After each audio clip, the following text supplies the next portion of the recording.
Foley, Aye.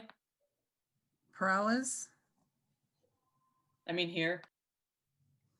Davis, Here. Esparza, Here. Carrasco. Here. You have a quorum. Thank you And so much. Rel is here as well. Thank you. Thank you so much. And good morning, everybody. Thank you for joining us this morning to our wonderful ad hoc committee on housing, construction, and development services. We have a quorum, so we're going to go ahead and begin. Thank you so much, Tony, for our roll call. Anyway, a couple of things that I would like to do before we move on, and you let me know if I'm out of order. I wanted to go ahead and if someone would make a motion, but I'd like to go ahead and move the housing production indicators to the front of the agenda. We usually deal with it at the end of the agenda, but would like to see it at the front. And the reason for that is this is a housing construction development services. We should be keeping up on our numbers, and we do, our staff does a great job, but I'd like to be able to give it the attention and the energy right up front if possible. I'll move it to the front. Second. Thank you so much. And so with that, I'll take I'll go ahead and accept that. And all those in favor, do we need to do a individual roll call? Yes. Okay. Foley, Aye. Peralez, Aye. Davis, Aye. Esparza, Yes. Carrasco. Yes, thank you so much. So with that, let's get started with our first item, which is now our housing production item. Thank you so much for that, by the way. Thank you, Chair Carrasco. This is Rosalyn Huey, Director of Planning, Building and Code Enforcement. And we do have Rachel Vanderveen and Jared Ferguson from our Housing Catalyst team to do the presentation on housing production. Good morning, Chair and committee members. Thank you for the introduction, Rosalind. So I am Rachel Vanderveen and Deputy Director of the Housing Department. And Jared and I will just share, we're gonna just go back and forth and provide this presentation for you this morning. Next slide, please. So this is the chart that we have shared with the committee over time to track our production and our goals of meeting the mayor and city council's goals of building overall 25,000 units, of which 10,000 are affordable. So what I wanted to highlight for the meeting today is that we're actually seeing if in the affordable area, we're actually seeing some pickup. If you look at the if you look at the columns, for example, just look units receiving building permits, and you look down to 2019 and there's 134, and then you bump down to the 2020 line, it's gone to 369. And so we are seeing an uptick there, and we're also seeing it in the planning area if you go to the 700 to 964. And so I just wanted to highlight that we're excited to report to you that we are seeing strong interest and growing at the top of the funnel, if you will, in even preliminary applications, entitlements, and then now they're moving into building permits for affordable housing. And we really feel that this is due to the additional availability of funds through things such as the county's Measure A program, the recent Measure E that's been passed here in San Jose, and just affordable housing developers understanding that there is funding available for them when they're ready to move forward. Additionally, I know we'll highlight some of these issues a little bit later, but also with the passage of some recent state laws, SB 35, and then also AB 2162, what's happening is the entitlement process is actually really being expedited. And so we're seeing these projects move from right into building permits quicker than they have in the past. So those policy changes are really making a difference, as well as the funding. So we are happy to highlight that. If you look at the market rate numbers, we just want to show that the grad was a big mover in the occupancy column for 2020. So you can see that number ticked up there, and that was with the opening of that building. Also, I just wanted to touch on, last time we had a discussion about the emergency interim housing solutions that have been worked on and really focused on especially the last few months through our COVID response. And so what we have decided is that the real intention of this goal was to look at the development of permanent housing. And permanent housing means housing that will be with our community for the very long term. And a lot of times with affordable housing, what we're actually looking for is 55 years or more. And so because the other solutions are interim and are not permanent, we have just decided that they will not be included in these numbers because it's really kind of mixing two different things.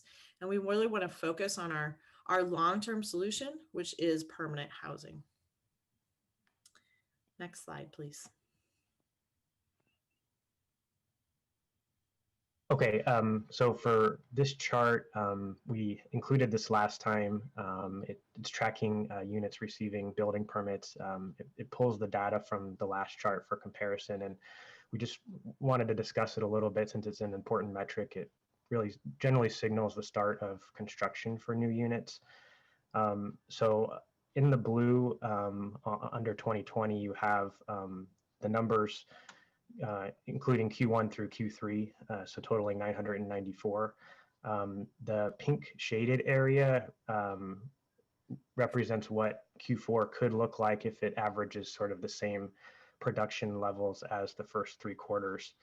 Kind of the primary driver for new units in the 3rd quarter was ADUs, and there'll be a review of those numbers in the other item on the agenda. If this continues tracking, this would be the lowest year since at least 2011 in terms of units getting building permits. We're following very closely. I think that there's a lot of uncertainty in the market given what's occurred with the pandemic. Rents have trended downward since the start, and that's been most especially in Class A apartment buildings. Vacancies also increased, again, more so in newer apartments.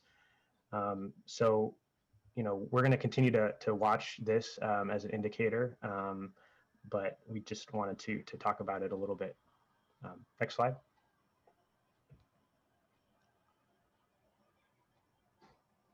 So this is a chart that we're showing for the first time. This shows overall progress in tracking our housing units toward the 25,000 goal, again, with 15,000 market rate units and 10,000 affordable. So it shows 2018 through the 3rd quarter in 2020. And the numbers here are a little bit different since they don't, in the first chart, it's historical. So it shows year over year and those numbers don't change. In this chart, this shows overall. So as a project moves to construction in obtaining a building permit, we would remove it from the planning totals. So this more closely resembles our true tracking towards our overall 25,000 goal. So we'll continue to update this chart as well and present it to you.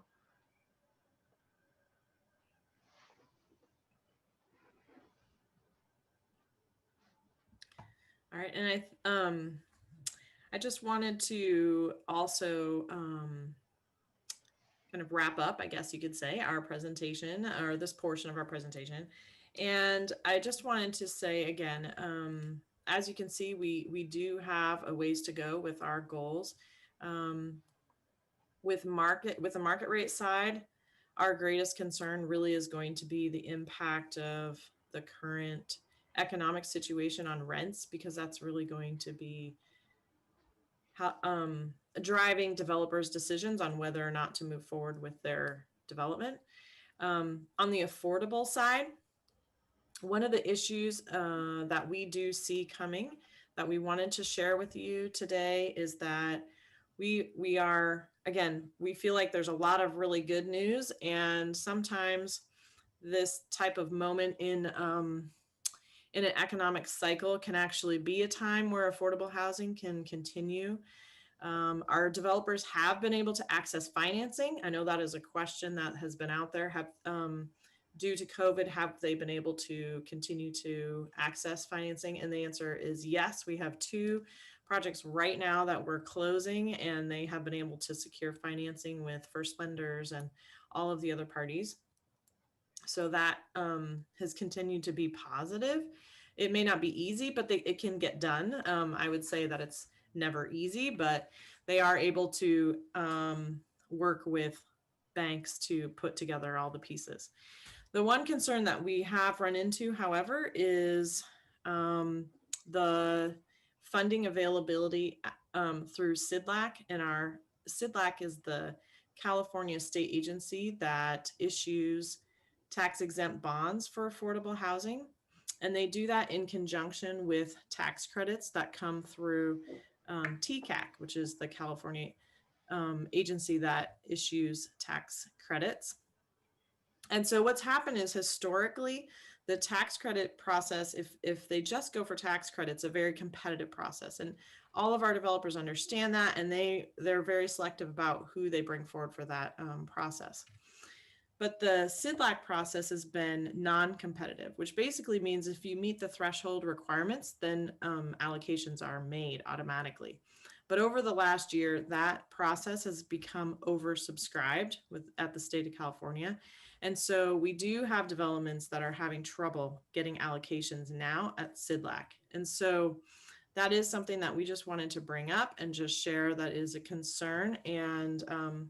And really without that tool, it's very difficult to get those affordable housing developments done. So we wanted to make you aware of that. And then also as we move forward, we may be seeking support from the Mayor and City Council for legislative support. And if there's any conversations that we want to have with the state and maybe even the federal level, just to make sure that that program is adequately funded going forward.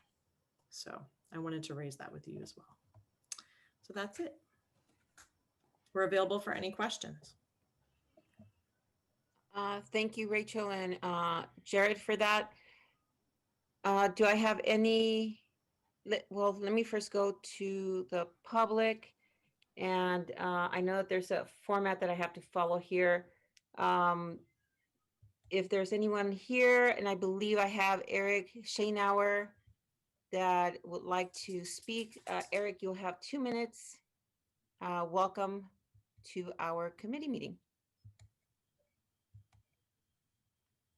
Good morning. Can you hear me? Yes. Good morning. I'm Eric Schoenauer.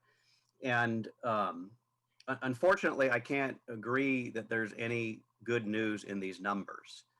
The housing production was never going to meet the city's goal even before COVID, and now it's worse. So let's remember what the goal is. The city council set a goal of, in essence, producing 5,000 housing units per year, every year for 5 years. Last year, you only produced 2,382. And in 2018, you only produced 2,973. So it's not good news that last year we only achieved 50% of our goal. And the year before that, we only achieved 2/3 of our goal. Our RHNA obligation as a city is to produce 3,500 units per year, every year for the RHNA period. And so as a city, we're not even achieving our regional obligation for housing production. So there needs to be a lot of course correction here, or we're going to fall significantly short. The number one thing that the city council could do right now is require that the city hold 4 general plan hearings a year for all privately initiated applications. We have a pipeline of thousands of units alone amongst my clients. We also have other projects that are job generating. But because we have to try to thread the needle and achieve the city's 1 or extended 1 general plan review a year, it's very hard to make the date because the CEQA processing is a very tedious and slow process. So the city council should immediately, this fall in December, allow for 4 general plan reviews a year and mandate that the staff set a calendar for the next 18 months to 2 years with that many general plan hearings.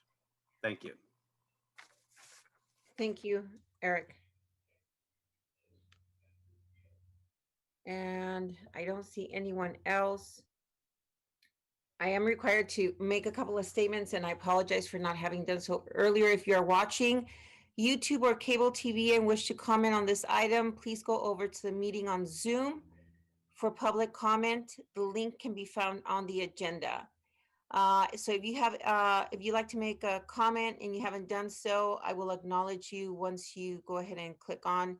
I apologize for not having said so earlier. And now I'm going to turn to my council colleagues.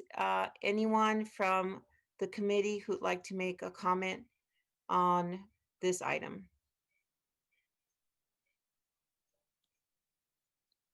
Sorry, I'm struggling with my technology. I see no one. I have a couple of questions, and we've already talked about this, Rachel, earlier, but just for the sake of the committee. And so I'm concerned also that we're not going to meet our housing goals, and we're woefully behind, as Eric had just mentioned.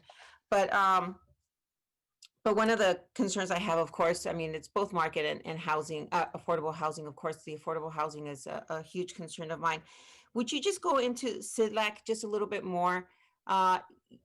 You're saying that some of the changes might be happening in terms of how we compete for that money? Yeah, sure.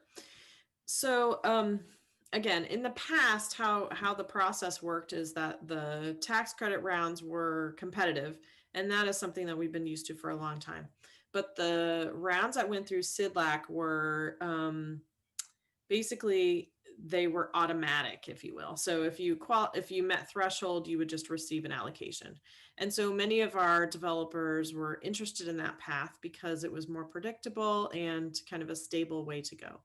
So over this last year, what happened is the SJLAC was oversubscribed. So they had to implement a competitive process in order to make decisions. So in that, what they did is they used kind of some existing competitive guidelines and then started evaluating the projects. And what happened is there was actually a whole band of projects for that ended up getting tied, just because if they were similar in any way, then they were all getting tied scores. And so in order to decide who received the funding, there was a tiebreaker. And the tiebreaker was based on overall development cost for the affordable development.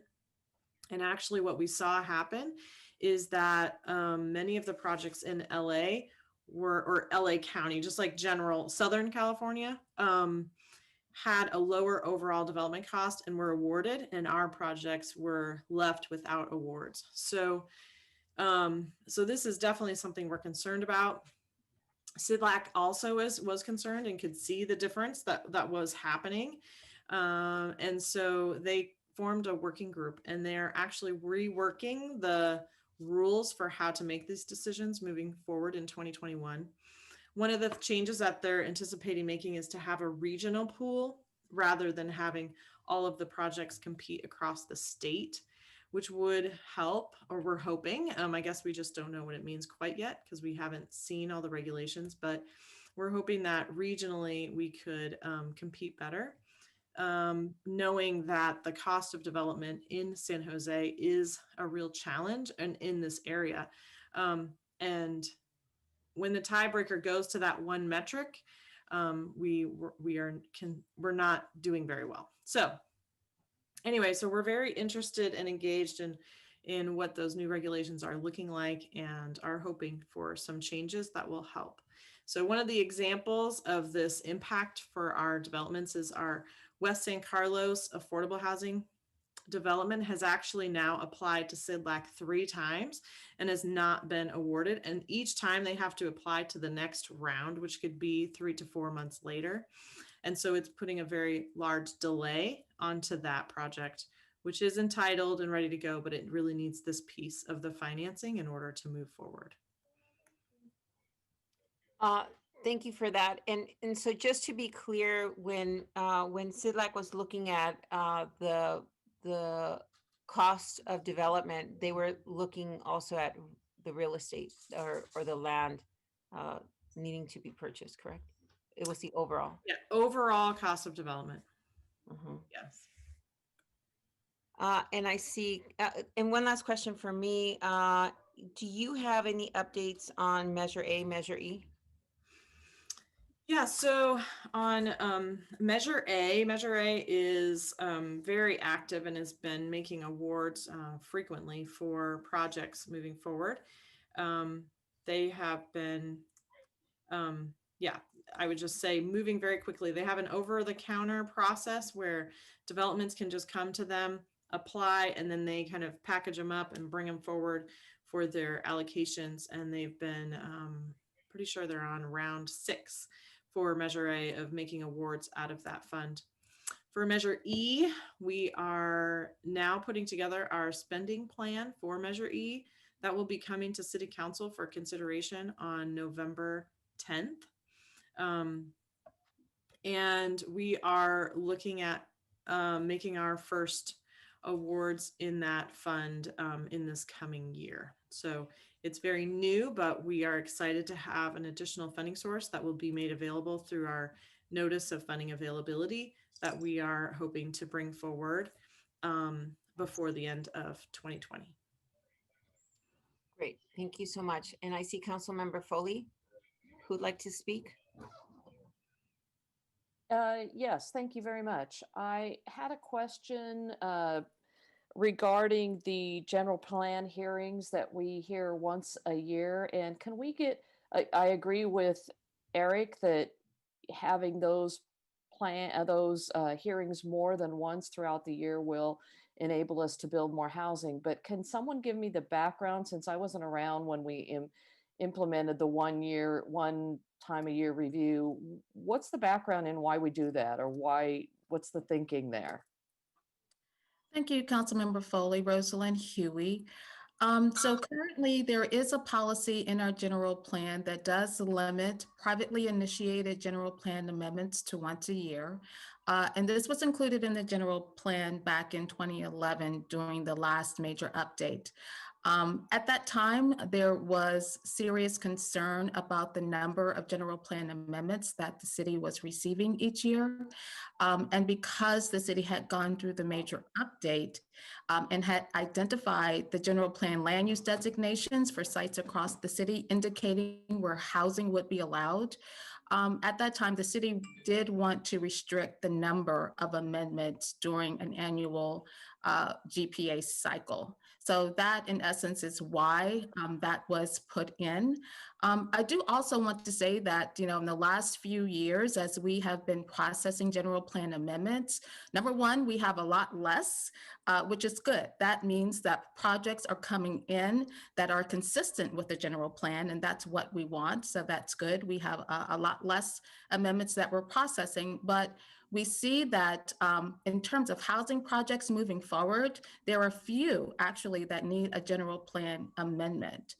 And obviously during this year, 2020, with the impacts of COVID-19, we have already indicated to our applicants who are processing general plan amendments, if they're not able to have their project ready to go to City Council by the end of the calendar year, that we could simply, the council could continue this current cycle of private initiated general plan amendments into early 2021. And so we do have just a handful of projects that we think aren't going to make it by December, and we will simply continue the hearing into early 2021.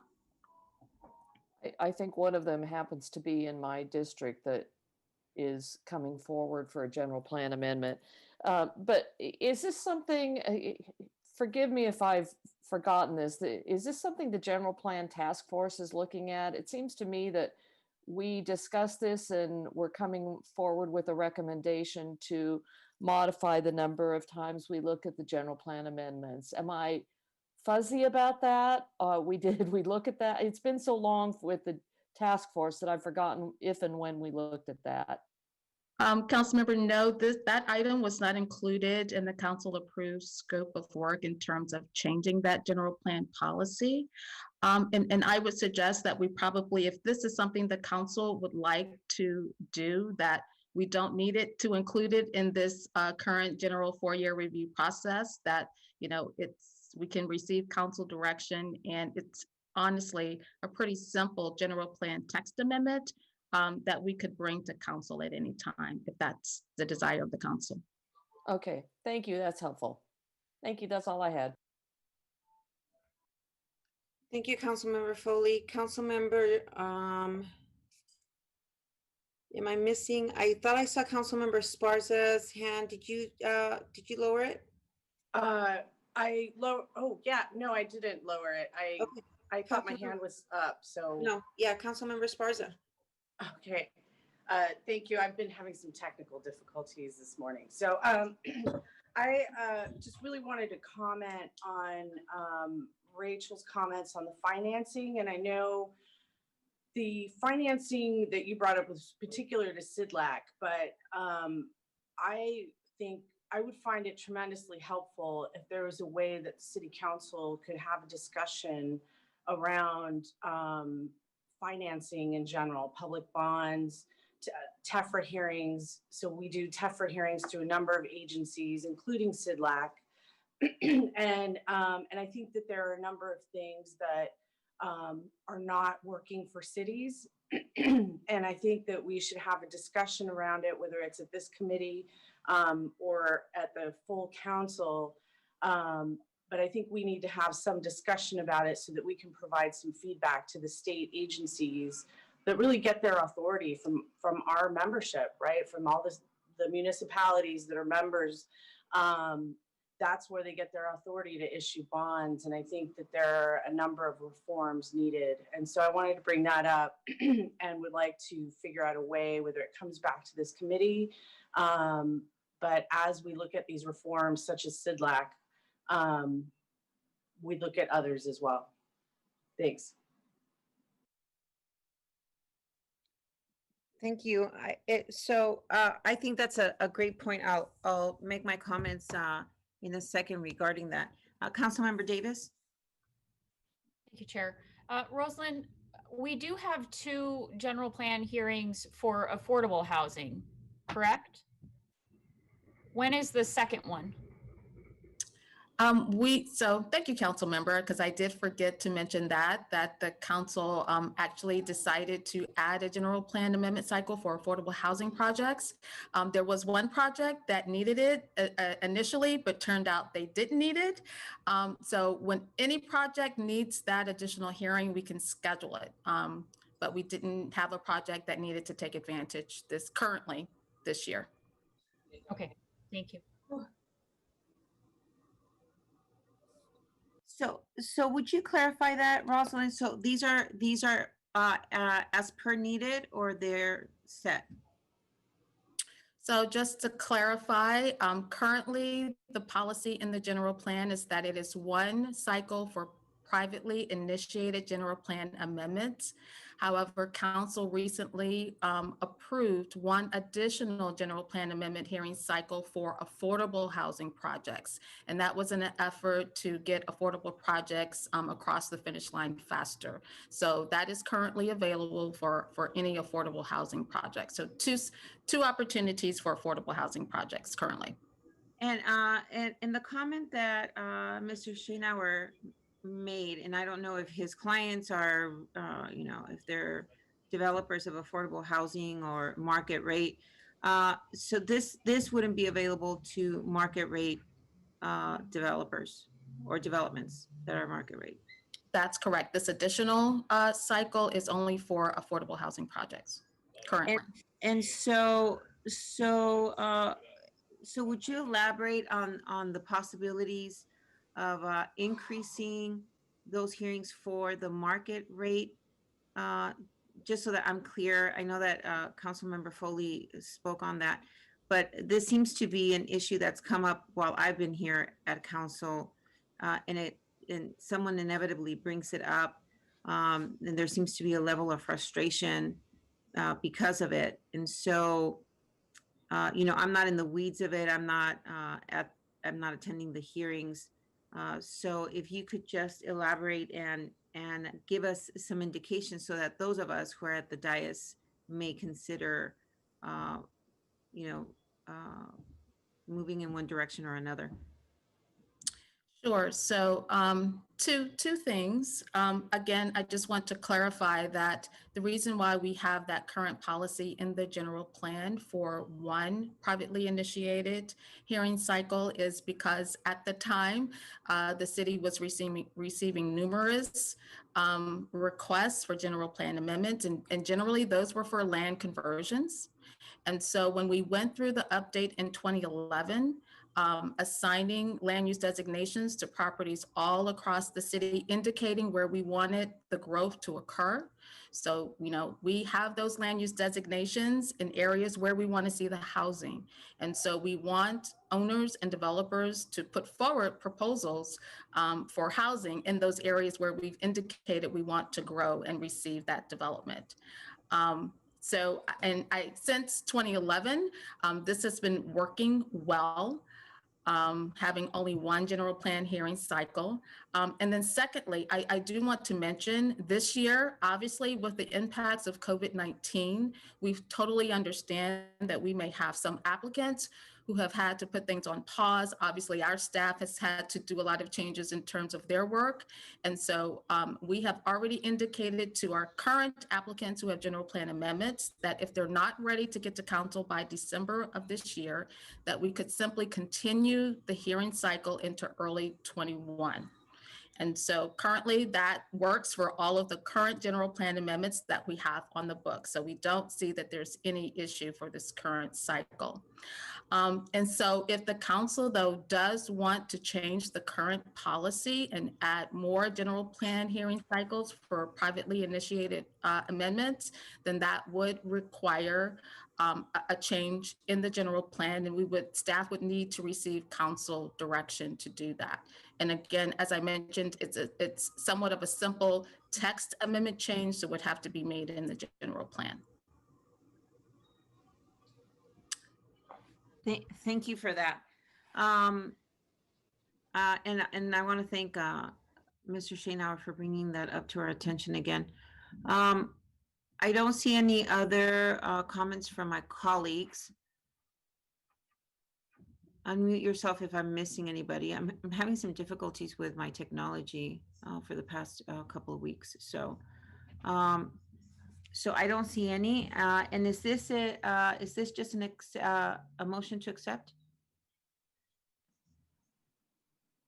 Roslyn? Move to accept. Second. So Maya, Councilmember Esparza, I'm sorry, before we vote on this, did you want to add the items, the financing tool piece to this motion? Yes, Rachel, when can that come back for more discussion? I think that, let's see, I think we could look at a future ad hoc meeting. I think that's periodic, right? I don't remember So exactly. by the next ad hoc meeting? I think that's reasonable. Okay, so then by the next ad hoc meeting. Great, thank you. Thank Thanks you for the that. reminder.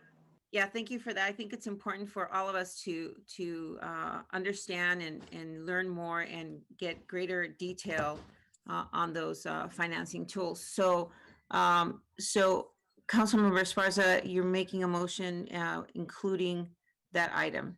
And is that okay with the seconder? Absolutely. Okay, Thank wonderful. you. Tony, would you please take roll? Foley, Aye. Peralez, Aye. Davis, Aye. Esparza, Yes. Carrasco. Aye. Thank you. Okay, that passes unanimously. Thank you so much. Thank you, Rachel. Thank you, Jared, for that presentation. We're moving on to our second item, which is the development services transformation, which is from July through September, if I'm correct. That is correct. Thank you, Chair Carrasco. If we could advance the slide. I'm not sure who's controlling the slides. Thank you.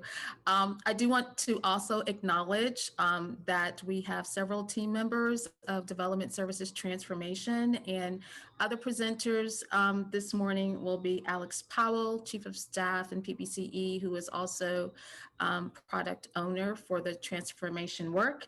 We have Sarah Scholl, who is the ADU ally, Maysoon Dahi, who is a division manager in the building division, and we have Fire Marshal Hector Estrada also presenting. And we have many, many staff on the call who can answer questions for the committee.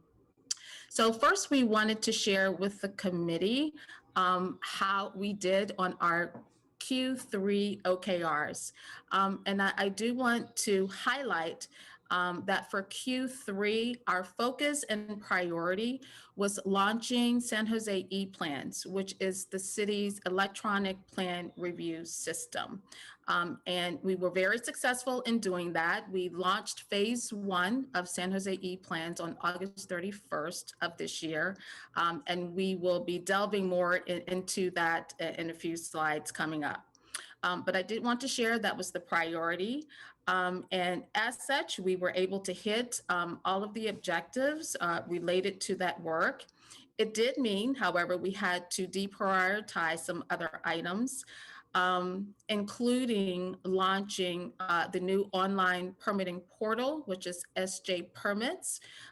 We weren't able to achieve all that we needed to do for that launch, so we're carrying that item over into Q4.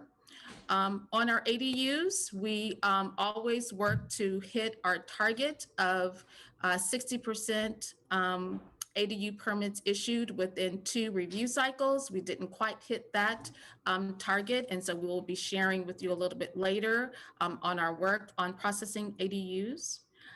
And then lastly, you'll see in the red that we're not able to meet the objective for completing the requirement document for our building division in terms of electronic plan review. And that's because, again, we prioritize phase 1 for planning and public works. And obviously we'll be rolling this particular item into the next quarter, or the current quarter that we're in. So next slide. So to share with you a little bit about electronic plan review, we're very, very excited about this big milestone. And electronic plan review, what this means for our customers is that they're able to submit their plans electronically, digitally. We're able to process their plans electronically. So this means that plan markup can happen electronically by our staff. Our customers can see the markups in the system. Comments can be traded back and forth, and our customers can be kept up to date on review of their plans. So this is a big milestone for us. And we were able to successfully launch this for planning applications. We have 5 planning applications now where we can receive electronic plans. These are mainly conditional use permit applications and amendments, and special use permit applications and amendments.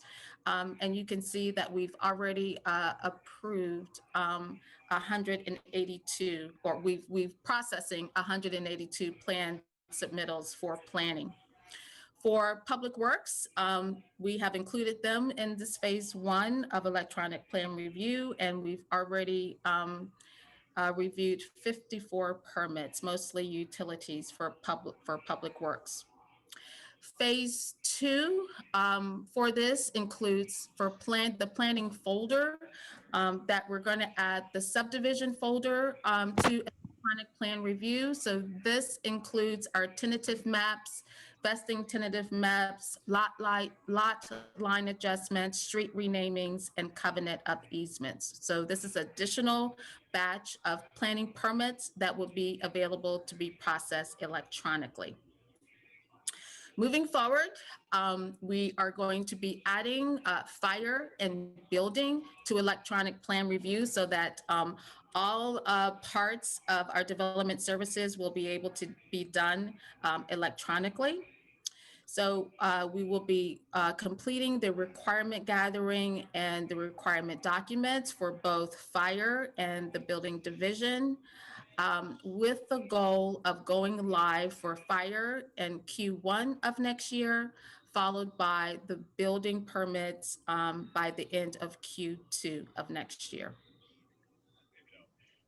Next slide. Yeah, could be.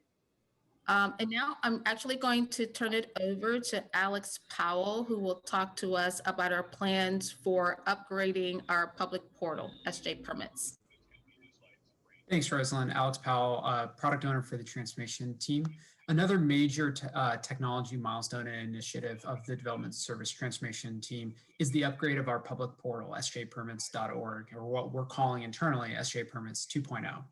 This upgrade will take us from our existing sort of technology that we're using today, sort of indicated here in the middle screenshot of the slide, and taking it onto a new technology platform that will upgrade sort of the responsiveness and make this website not only accessible to those using computers, but on any mobile device.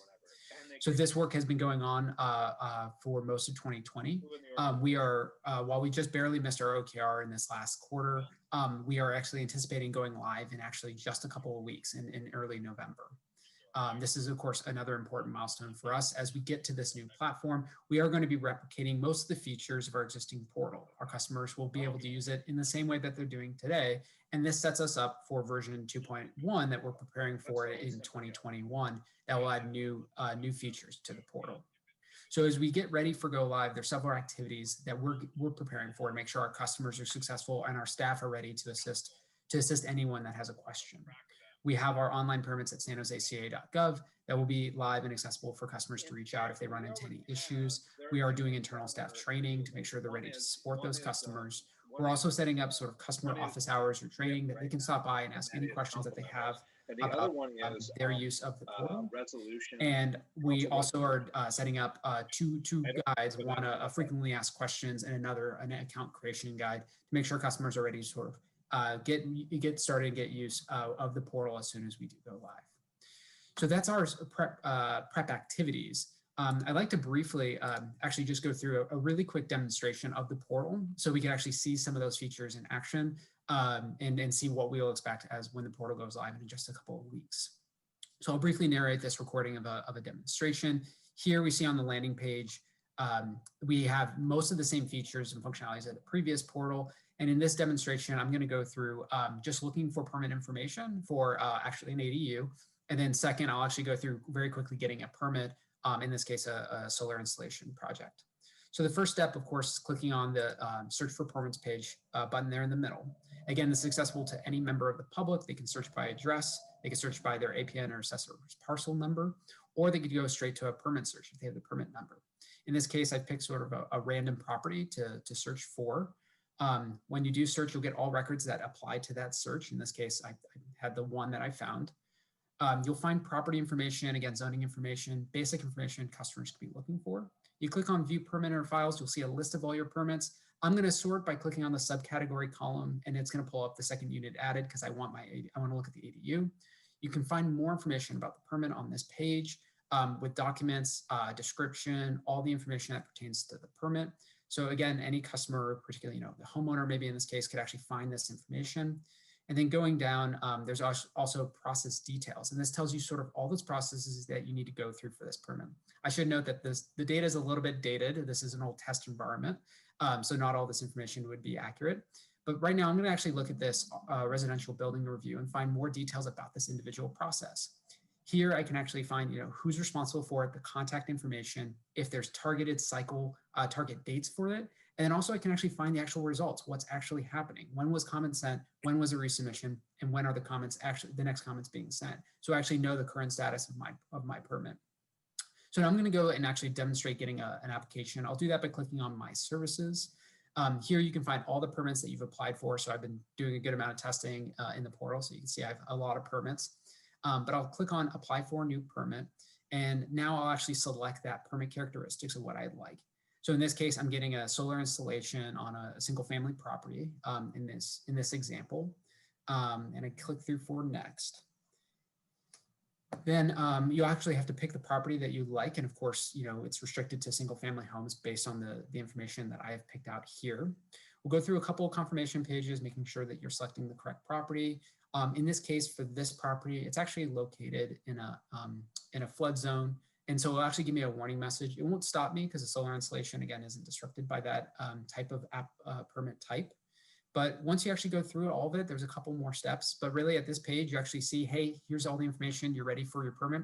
Once I actually click on and pay for fees, and I don't demonstrate this portion of it, you actually can move on and actually get your permit. You can download the next step after paying your fees is downloading your permit or job card. So you're actually ready to start installation and then go back to My Services and schedule an appointment.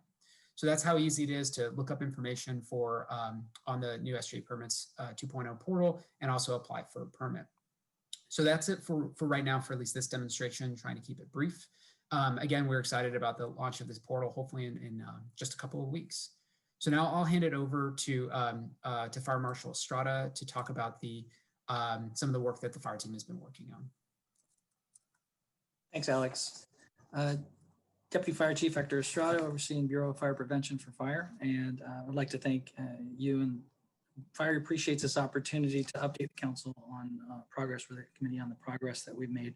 So I'll start with a focus on an item that was mentioned a bit earlier in the presentation, and that's the Development Service Transformation Q3 OKR. And under the great internal tools to enable teamwork, the fire digital inspections form and our commencement of user testing in the field will deliver multiple benefits, not just for the city and our bureau, but the development community. So we're looking forward to that. Digitized inspections, it will increase our accuracy by eliminating character recognition errors. It will save staff hours, printing, distribution, and routing. It will speed our ability to have inspection results available from what was previously days down to less than 2 hours. And in budget terms, it'll also help in equipment, supplies, and services. So we are very we're optimistic, and we're happy to have that ability to provide that service through digital inspections. Next slide, please. Next, I will update you on the status of fire inspection availability. In the past, and due to long-term vacancies and other conditions, fire was experiencing significant delays in inspection availability for life safety and fire systems inspections. And by focusing on our people, process, and technology, we've achieved some significant improvements, and I'd like to summarize those. So in the area of people, we have been successful in hiring. We're in our third round of hiring for associate engineers, and we've onboarded 3 associate engineers who are now completing intensive training and are on staff. So that training plan serves 2 purposes, or actually addresses 2 needs. One was the need for a formalized training plan to increase consistency. And also it will be satisfying an audit recommendation that's open at the moment. So that has been something that we were able to achieve. The use of temporary staffing, which included the use of retiree rehires, increased our ability both in the field and inspections and in plan check. And we are also able to utilize peak staffing. We're using 2 firms in peak staffing, and they're on our own contract. And we currently have approximately 35 projects that are out at the contractors. So they're helping out with capacity and ability to address our needs. In the area of process, we've incorporated some process changes, appointment verification, greater collaboration with call centers, and we are currently manually tracking projects to allow us to make better decisions on resource balancing and basically in order to keep projects moving. I'd like to also mention quickly the technology improvements, the Amanda upgrade, our work that's been completed on our Amanda fire folders, and once again, the soft launch of the digital inspection capabilities, which will help increase our ability and to deliver key services to the building community. I'll turn to the right of the slide, our inspection availability. In August of last year, we once again were experiencing some delays for availabilities of inspections, and those were measured in weeks. And you can see currently all types of inspections can be obtained as soon as the next day. So we've made extraordinary and significant improvements there. So I'm happy to be able to report that. We've also been addressing we've made some important progress on shortening the time for completion of plan review.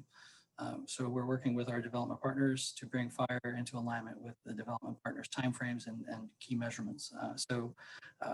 We also are doing this in an attempt to be more consistent and more predictable for our customers.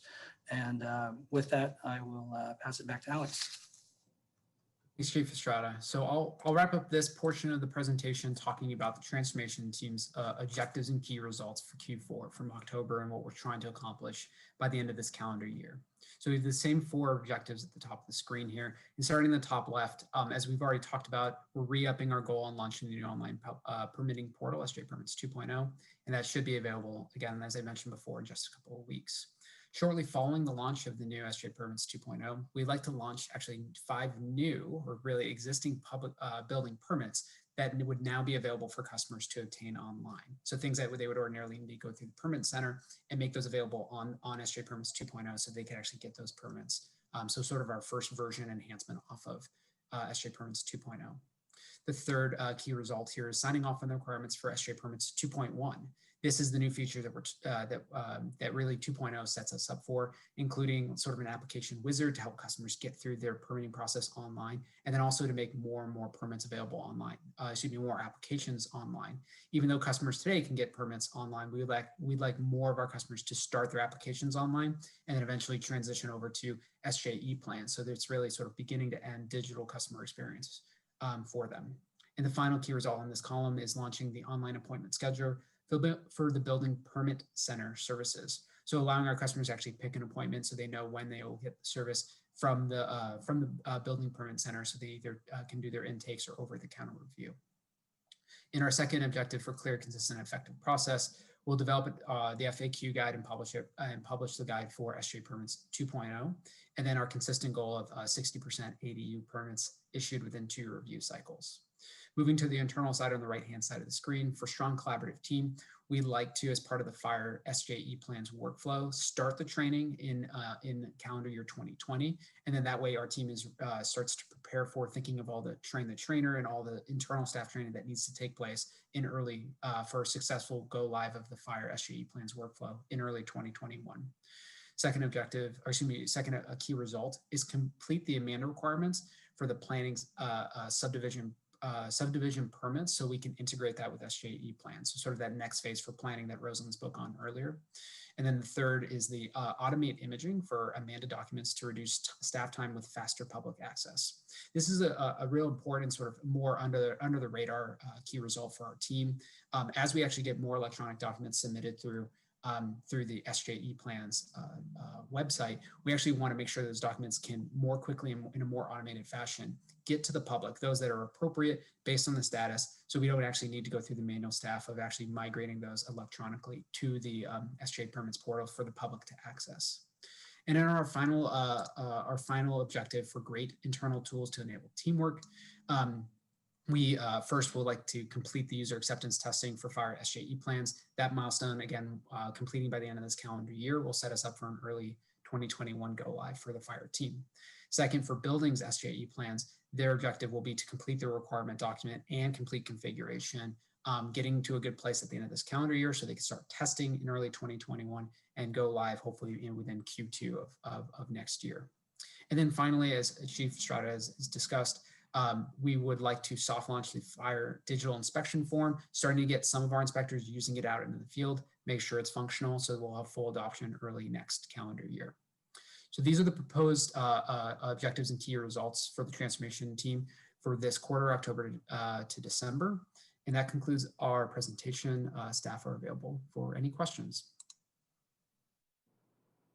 Thank you. And I don't see anybody from the audience who's interested in speaking at the moment, but I do see my council colleague, Councilmember Davis. You have the mic. Thank you. I appreciate the update about, especially about the SJ permits 2.0 as well as the fire inspections. Alex, I want to ask there, and maybe this question is not for you since you're working on the permit portal, but it's for Rosalind or Robert, somebody. We have found over the last couple of months and the last couple of weeks in particular that there is a longer and longer time frame for people to get permits, and they're not hearing back when they ask questions, and I'm just concerned about the level of customer service that folks are getting right now when, you know, a simple bathroom remodel that isn't moving any fixtures or anything is not able to get permitted very quickly. So I'd really like to hear, I appreciate that where we're moving is in a positive direction and in a digitized and expedited direction, but where are we right now? And how are we going to get out from under what apparently is a very big backlog? Thank you, Council Member. So later in the presentation, we'll be sharing with the committee some of the ideas we have around our ADU permitting applications. We have heard from many of those customers about the challenges that they have had just getting through via email. And so we have some things in place that we'll be sharing with the committee to expedite that process. I will say that since we have had to change our operation from an in-person one to a complete digital and remote one, we are still making some changes and adjustments on the staffing side, as well as helping our customers understand how to submit their information and their plans electronically as well. I have Maysoon Dahi on the line. She is the division manager for the Permit Center. So it's she and her team that have come up with a couple of different measures to help our customers now. That includes making more permits available to be issued online. So we've added some permit types where our customers can actually, if no plan review is required, they can actually submit and pull their permit online. So I am going to ask Maysoon to please fill in anything that you'd like to add. Thank you, Rosalind. Hi, council members. Again, my name is Maysoon, Division Manager, Permit Center, Expedited Review.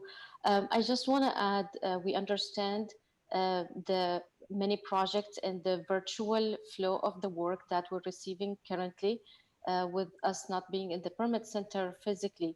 What we've done is counting on and focusing the effort on the projects or permits that they are of high volume.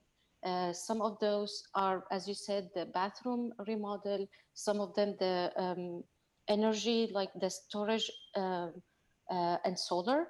And thus we were putting some of our efforts to include those to be online, self-administered, and we start successfully with the solar one. Now we're moving into also as well as the foundation repair. And now we're moving into the very simple kitchen and bath remodel. And the first of that stage is to launch our first online portal, and that's happening soon. And then after that, we're gonna put to implement. In the meantime, we are actually having a plan as of today to put more. We had 2 on-board members that we hired to help us with this projects and have them process faster, as well as we are offering more overtime to our team, current team, experienced team, to go through that faster. We also doing some of them as appointment based and some of them as just the flow. Please send me your, complete submittal and we process it for you. And that was like ongoing to just figure out our priority and our staffing resources to put together for a successful turnaround time. Please let me know if you have any question. Thank you. Thank you. And so when people are not before they get to the point of they're ready to pull a permit, but they have a question, I've had, whether or not they need to pull a permit, there are questions like that.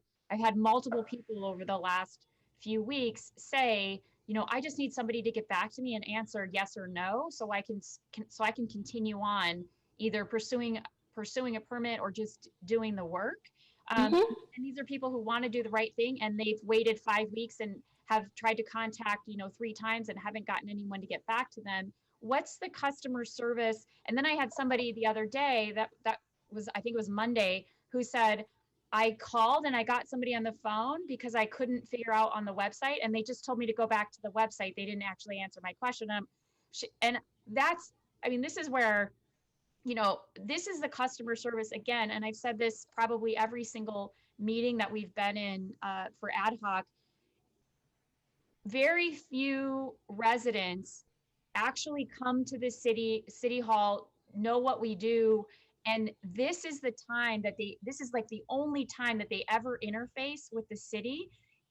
They need to have top level customer service, and having somebody, finally getting somebody on the phone, and for that person to not only not answer their question, but not even be willing to say, I'll get the answer for you and I'll get back to you, but just to shunt them back off is completely unacceptable. You would never continue to do business with a company that did that to you. And we're doing this to our residents they're our taxpayers. They're the ones who pay our paychecks.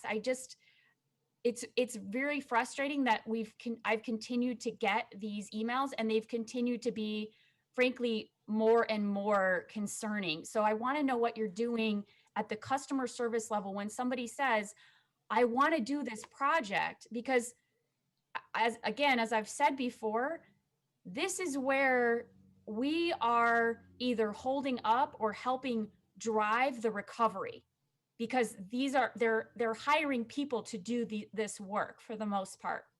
So I want to know what we're doing to help expedite when somebody just comes in with a question about, where do I go on the website, or do I need a permit or not? Where's that plan, and what is the customer service for those people? Currently, I'm asking everybody actually to refer those phone calls to me personally. And I called even the call center to have them contact me directly. My phone number is directly attached to my cell phone.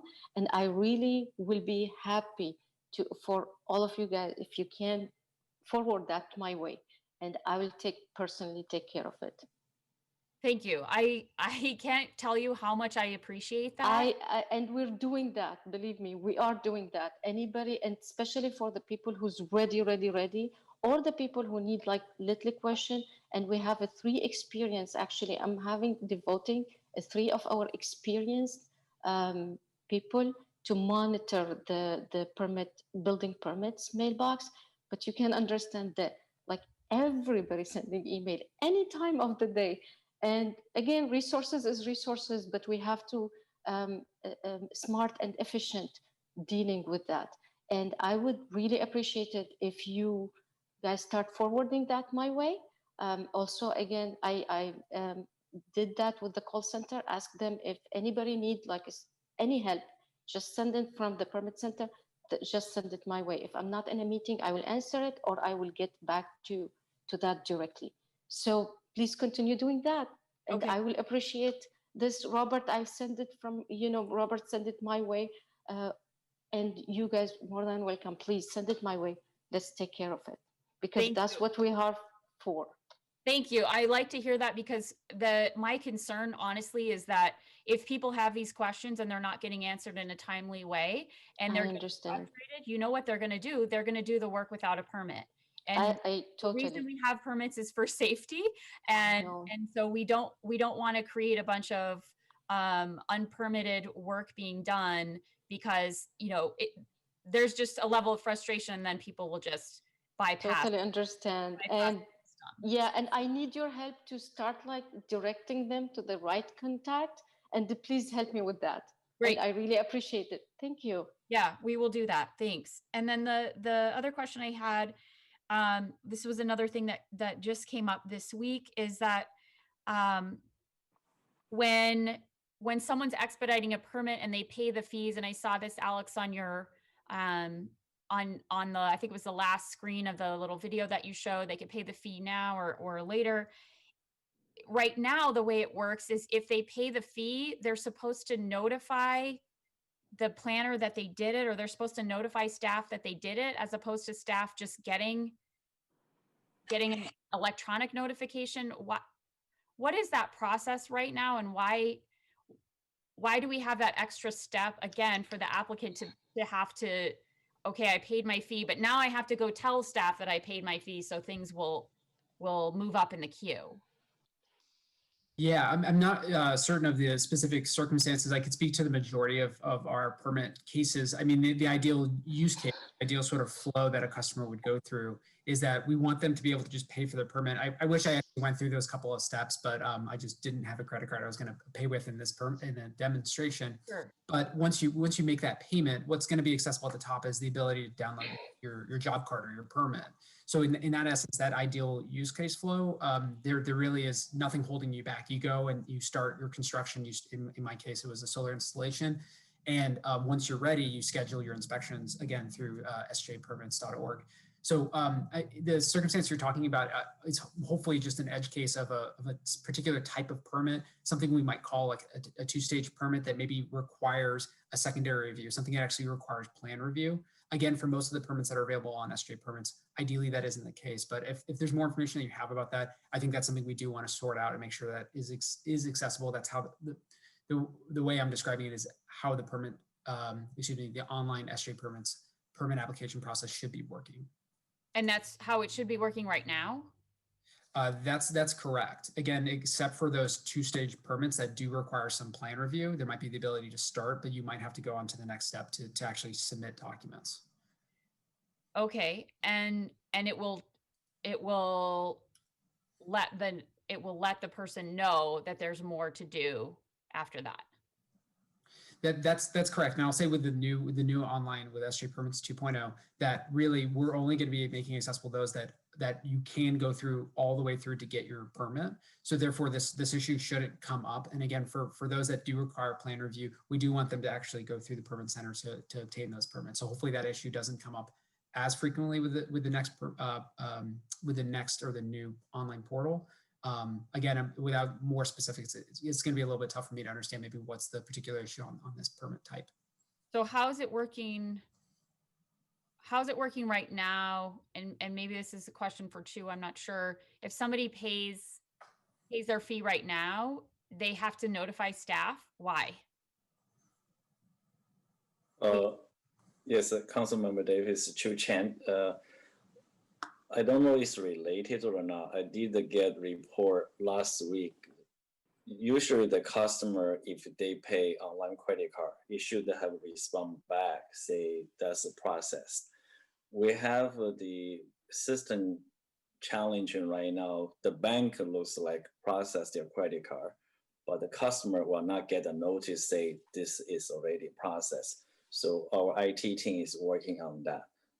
If that's the reason, but normally if it doesn't matter is when we permit center was open before or today, when the customer pay cashier, then it goes through the cashier pay or online pay, they should get a notification. So we'll certainly look into that.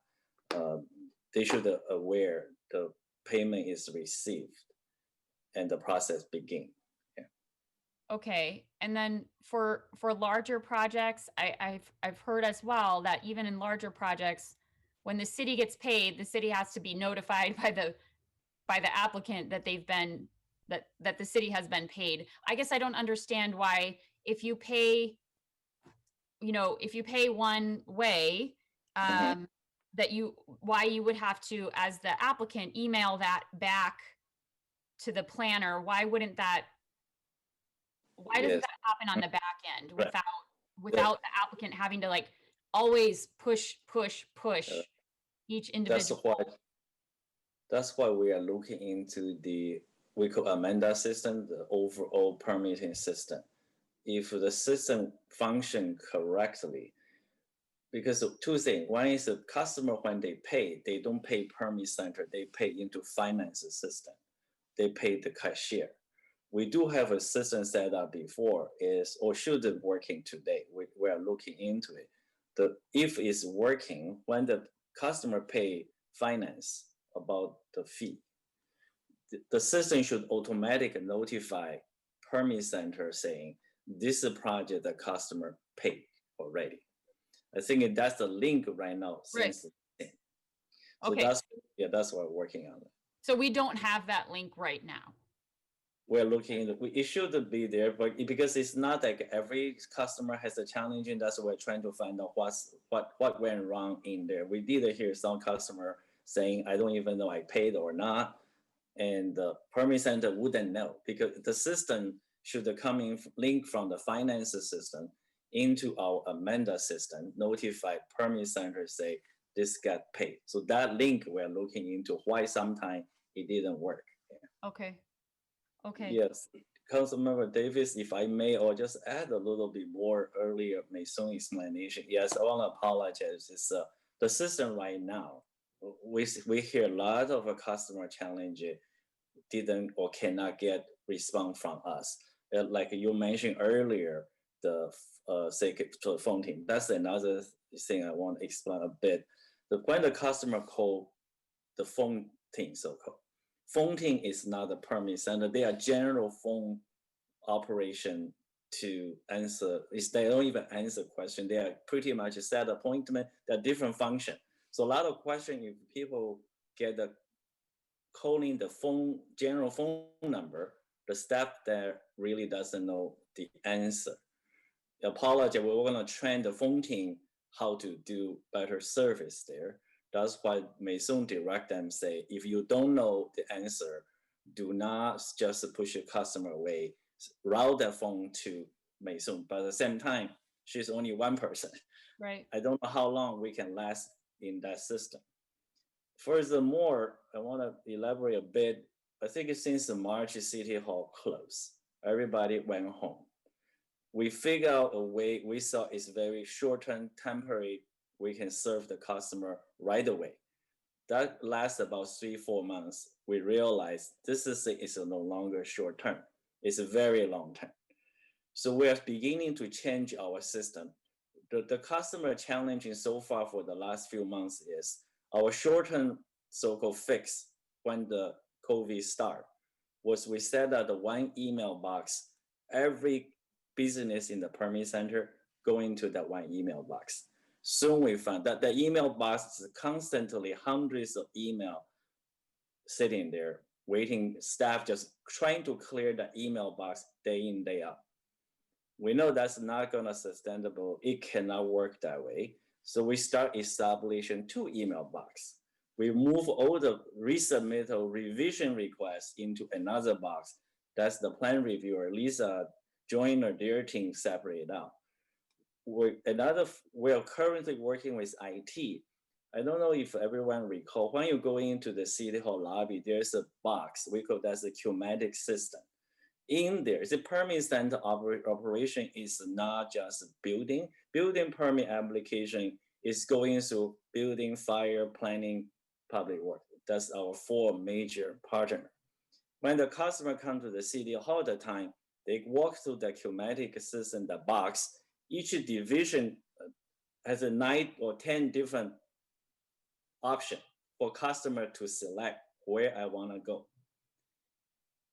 Right now, all of that into that one box. So we're also working with IT as ASAP we can bring that physical online box into online. The physical box maybe 50 different option or 30 option, because the customer right now doesn't know where to go.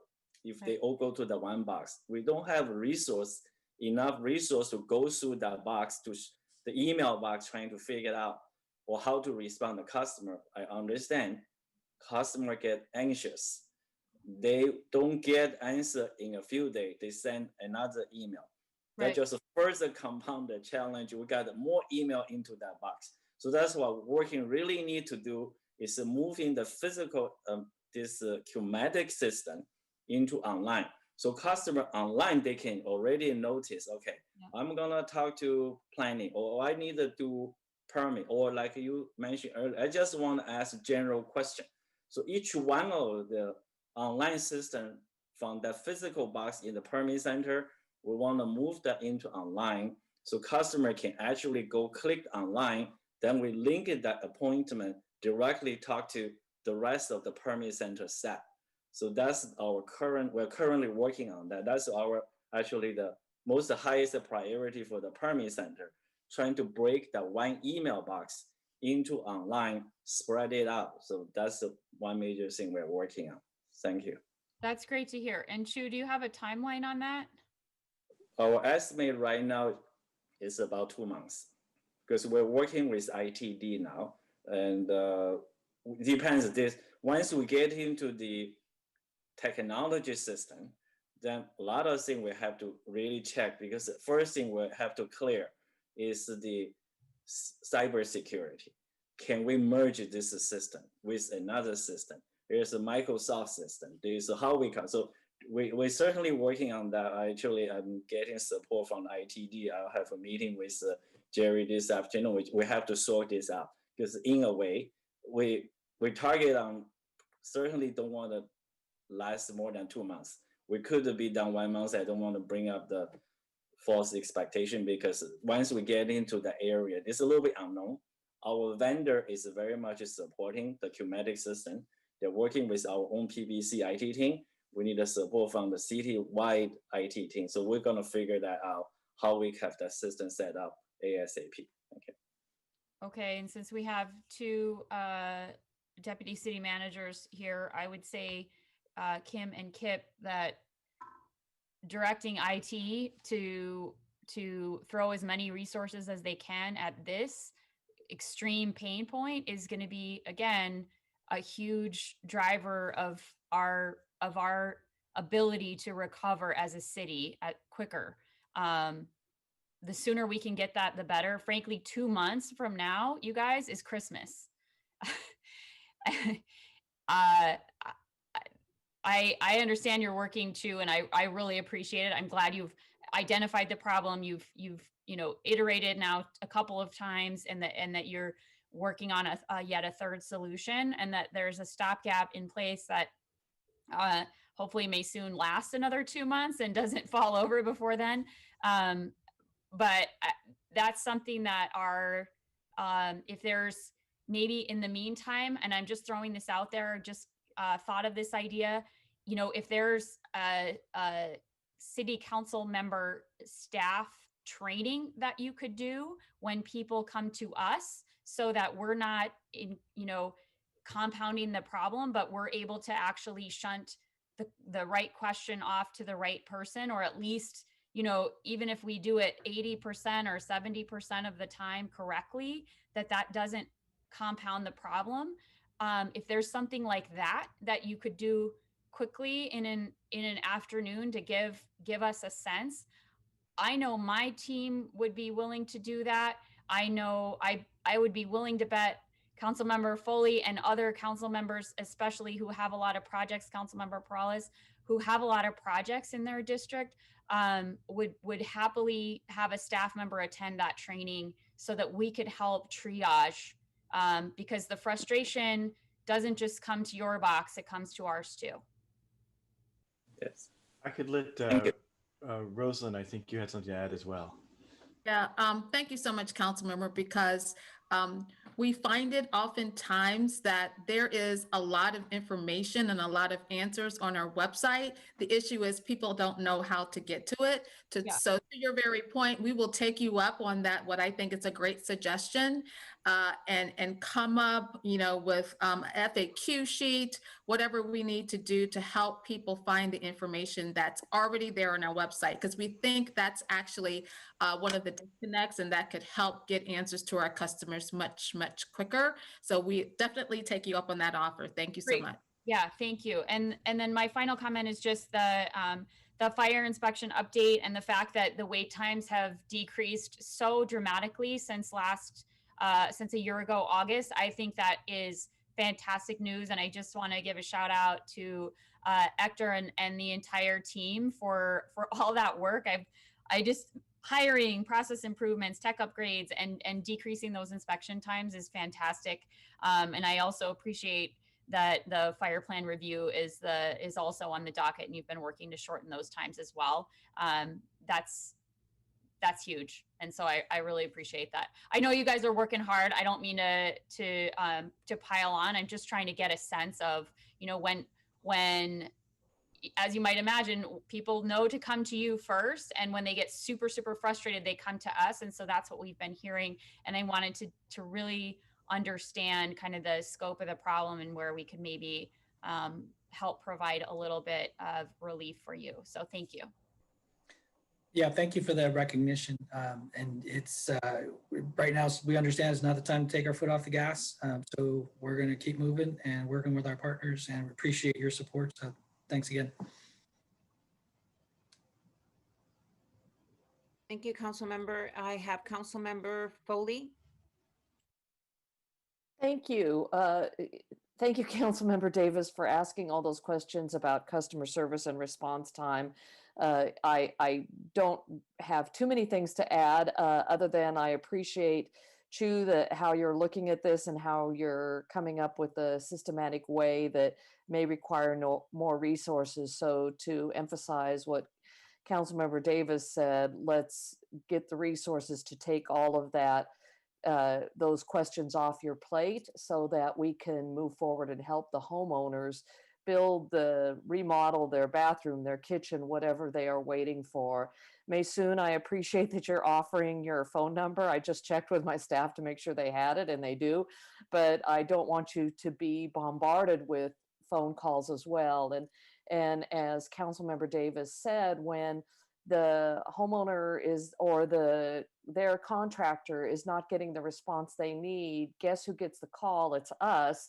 And then you're getting more emails and more phone calls from not just the homeowner and the contractor, but you're getting it from us and our staff. And anything we can do to speed that process up and to relieve the frustration of these homeowners who, in one of my neighbors, one of my residents' situation, has been sitting there with a new baby since March, not new anymore, still no remodeled kitchen because of no response or limited response from planning and what they need to go forward. I'm not suggesting that it's all on planning's department and it's not all on customer service department, but there is a level of frustration that continues on. So I'm really glad to hear your offer to take on those customer service calls, Maysoon, and Chu, how you're analyzing it through the number of emails. And I really appreciate hearing the number of emails you're getting and how they're all stacked. We have the same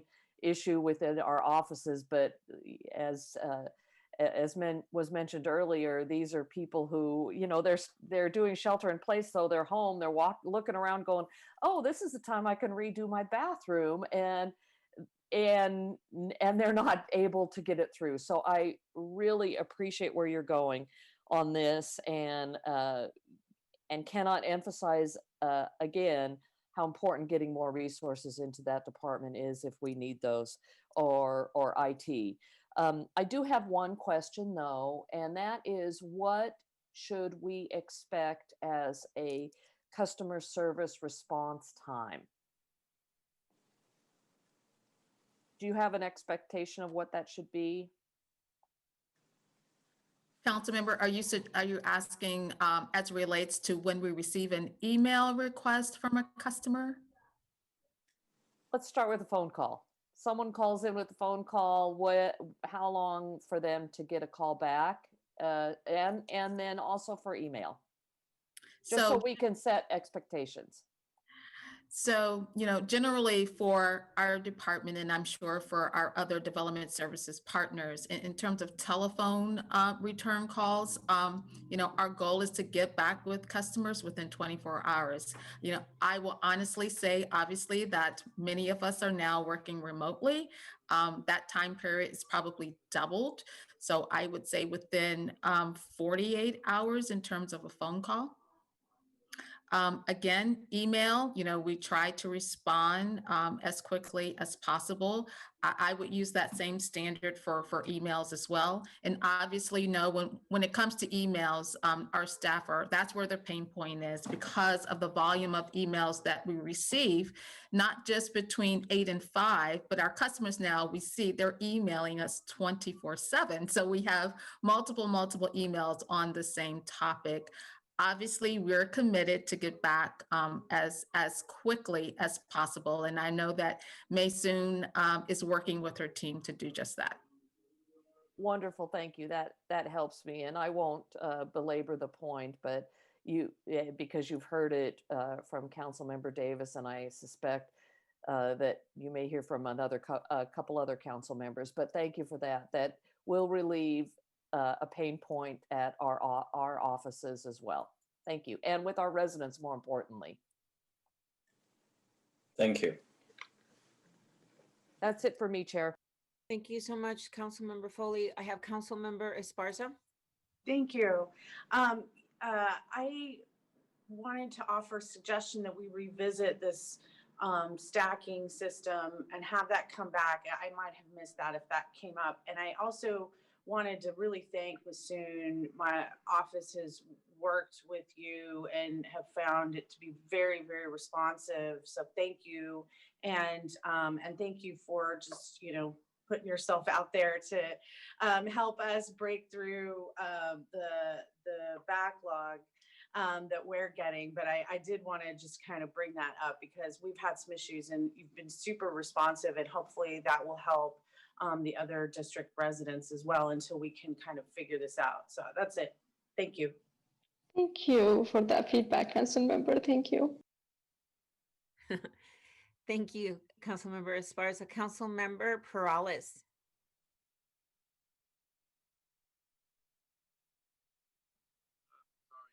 I'm trouble hitting the unmute button. Okay, so just an example in regards to I think the opposite end of the spectrum of sort of some of these issues with I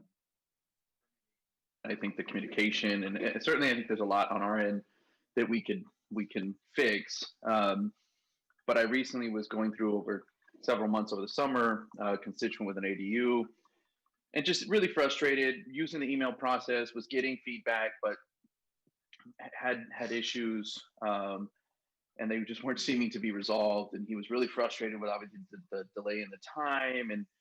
And then all of a sudden, I got a message from the constituent that said, "Hey, actually, it turns out you don't have." He had sort of pushed on me, and I was just about to get a hold of staff. And he said, "Hey, it turns out, you don't have to go to staff." He's like, I guess I should have gone to a professional to have my plans drawn up and not done them myself. And I didn't know this throughout the whole time that was the case. But as it turned out, in this regard, this individual was just trying to, kind of do a lot of DIY, do it yourself, and ultimately, what was resolved was having somebody that actually knew how to draw up some. And that kind of resolved the problem. And so it was just, I think, it wasn't necessarily a question that I had asked. Was, hey, what are you submitting? I just kind of took it that hey, he's having issues with the system, but it turned out it was more of a user error. And so I think that just some of these cases, there may be other reasons as to why. And I don't know how that information kind of comes forward, but you know, getting feedback, I think, from professionals on the city and our city planners and those that are checking these permits. I think if we try to get to the bottom of what some of those issues may be, that may help some of our constituents to resolve them quicker. And again, in this case, it was simply somebody trying to do things themselves, and it turns out obviously that was not the most expedient manner. Anyway, so just one example, like I said, on sort of the other end. But I do appreciate staff's diligence on this, and certainly I think at a bare minimum, the customer service should be improved.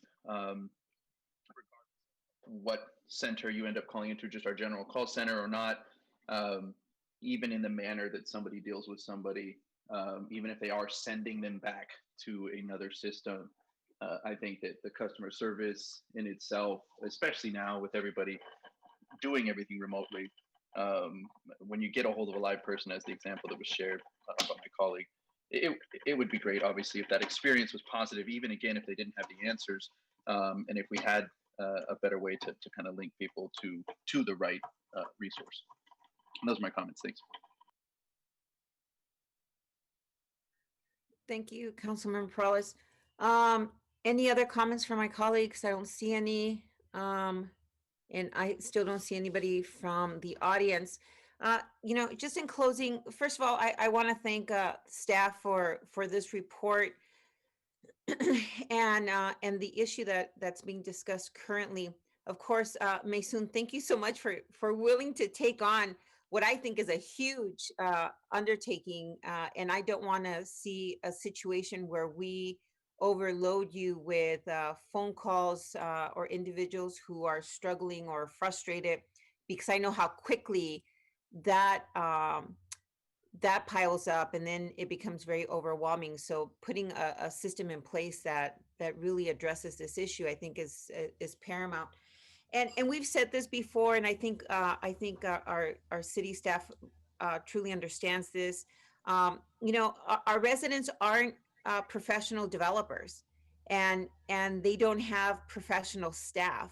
They're just, you know, someone that wants to change the cabinets in their kitchen because suddenly they're a growing family or it's outdated or what have you. They want to expand the bathroom. They don't want half a bathroom now. They want a shower in the bathroom, right? And so it can become very frustrating. We haven't had many of those from the district.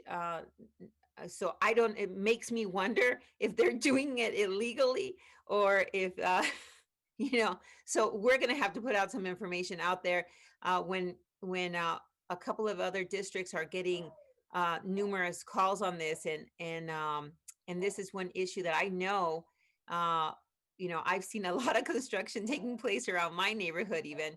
I want to know what's happening, whether they're just having a great time, which might be the case. They're just zipping through it, or are they unaware that they need a permit to change the cabinetry in their kitchen, or maybe they're unaware that they need to talk to the city if they want to install a shower. I don't know. I have no idea, but this really does. I was just texting my staff to find out what's happening because I see it all around me. So I do want to thank everyone who's, you know, understands that customer service is paramount in terms of how we deal with our residents and how we create a city hall that's of the people and for the people.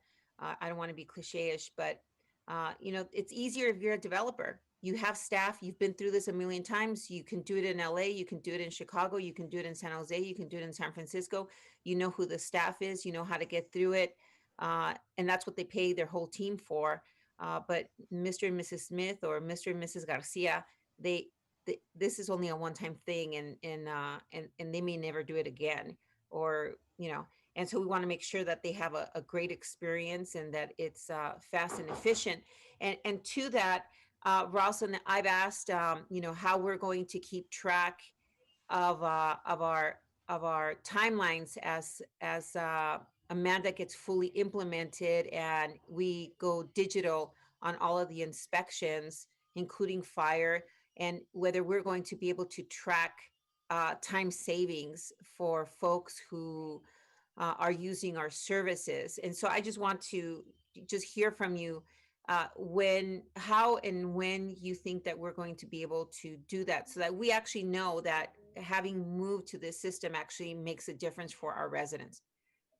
Yes, thank you, council member. So obviously it's going to be very important to see how the new system is helping our customers get through the process faster.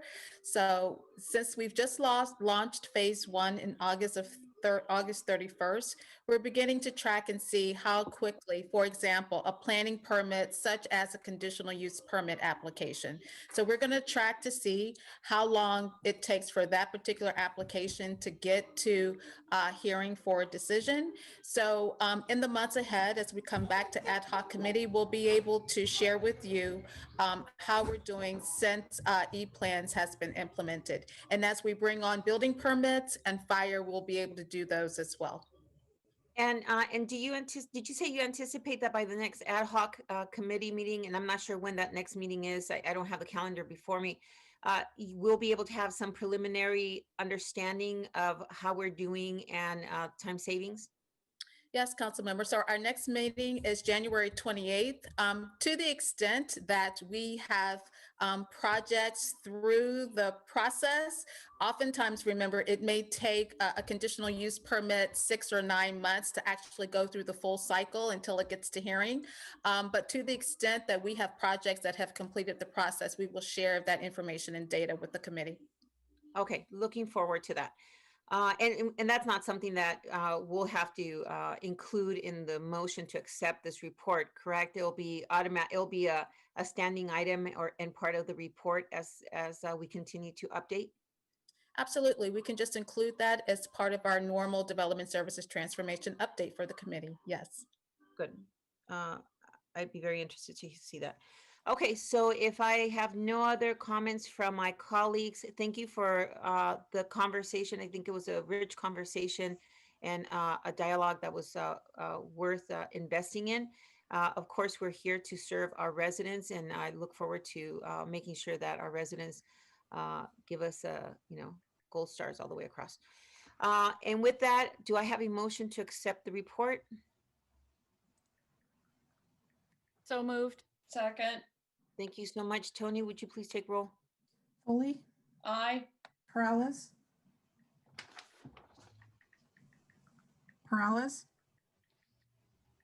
Davis, Aye. Esparza, Yes. Crosco. Yes, thank you so much.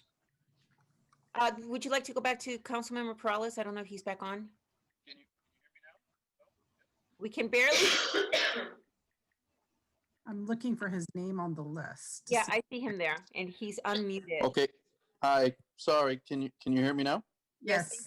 Council member, and that's unanimous. Thank you. Okay. I was trying to say aye. Sorry. Yeah, thank you. And I could barely hear you, but I was able to hear you. And so we're going to move on to our last item, which is the update on the ADUs, or the accessory dwelling units, process enhancements. Thank you so much. Looking forward to the report. Great, thank you. So our ADU ally, Sarah Scholl, is going to lead us through this presentation, and I believe May soon as well. Thank you for the introduction. Thanks for having me. My name is Sarah Scholl. I'm the ADU ally at the City of San Jose. I work in the permit center downstairs, but working remotely now. So giving an update on the ADU process, we see the permit applications. Giving a brief update, ADU applications have been increasing since, before 2019, but program launched for the ADU program in late August in 2019. And we see the peak of 100 right at the end of the year due to the 2019 building code switchover, the code cycle change. Fast forward through right now, we see a little bit of a dip in permit applications coming in, but historically during the fall months, we do see that dip. And that will wrap up this slide, and we'll move on to the permit issuance. And Maysoon, did you want to speak about this? Go ahead, Sarah. You're Okay, doing good. I will carry on. We see some reduction for ADU permits issued in the second quarter, which is 39. That is the when we had done the quick switch over from working in the office to remote work for shelter in place. So we saw a little bit of a blip, but as you can see, we're keeping up with the pace of 2019. And the third quarter and the first quarter, we've done better than the previous quarters.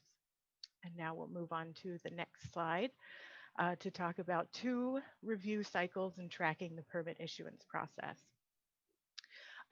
So we see that we have a range of projects that are making it through the permitting process in 2 review cycles. We see a slight dip during the shelter in place.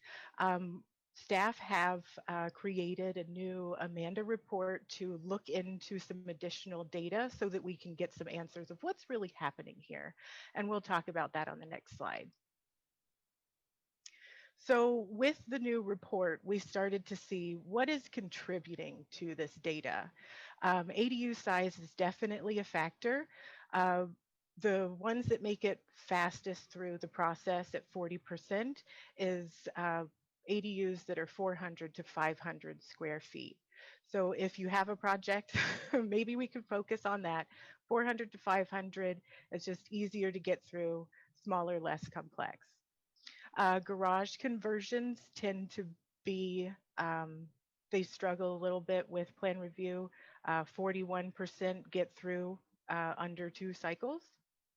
And then also we saw a correlation between a second planning review indicating some design changes that need to be made, that typically when planning doesn't approve it, it will require more than 2 review cycles. So our answer to that is further promoting the use of the ADU universal checklist and the consultation with planning. Using the ADU universal checklist and also SJPermits, which is also the public portal that Alex had talked about earlier. When customers use that in advance, they learn about the property, they research the property and create a draft site plan that they can share with planning. And we will just further continue to support that effort, suggest that customers at the beginning or even before submittal share the complete checklist with the planning team along with the site plan so that they can get a look at it first, make sure before they put any money down and submit that the project is meeting basic requirements before going through plan review, and we hope to see that reducing the 2 cycles. We also noticed that the design team makes a difference. We'll continue to encourage homeowners to hire qualified teams. Councilmember Perales did also note that some design teams or homeowner designers would like to branch out and do some things on their own, which is not always the definite no, but ADU regulations still always do apply. We do have the information on the website. So regardless of the team, I always suggest if you aren't working with a hired professional that has been through the process in San Jose, it's not impossible. Just make sure you're sharing the website information with the team, sharing the handouts and the websites. Always make sure that they know that I am a resource. I can answer those general questions, get them connected with staff members to understand what their design is meeting or what needs to be changed. So I'll continue to do that, make sure that people know that we are here as a resource and where our resources are online. And also working in collaboration with the designers. What is not being understood at the submittal time, and then how can we improve what we're receiving at the front end.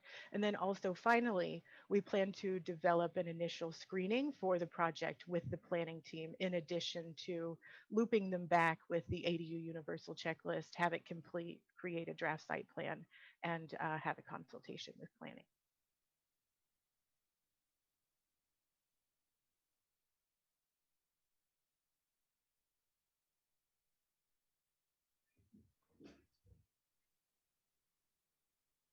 And that wraps up my piece. Okay, thank you. Sorry about that. Let me check. I don't see anyone from the audience. And I'm going to turn to my council colleagues to see if they have any comments on our ADU update. And I see none. Well, thank you so much for that. We're always looking forward. This was an important policy item for us, and making sure that our residents had an opportunity to add to their homes and also to our housing stock in this way. I've often said I'm sure I'm going to end up in an ADU while my kids enjoy the front house. So I'm okay with a teeny weeny place as long as someone's taking care of the home. But I really like this. I also I'm very pleased with the pre-established blueprints and the providers that have been, what do you call them? Providers, vendors, The architects. pre-approved ADU vendors. Yeah, the vendors that have been pre-approved. I think it just makes it that much easier. I know that some folks are still going to be, you know, maybe surprised by the overall cost, but I mean that's what it is.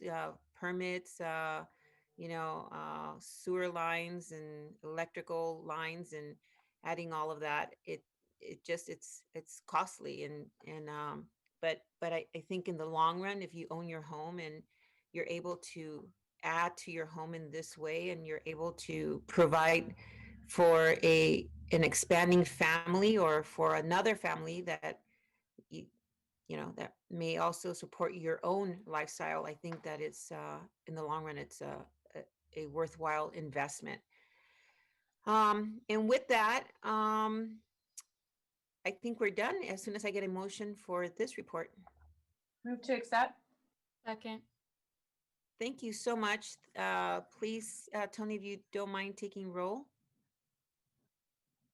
Foley, Aye.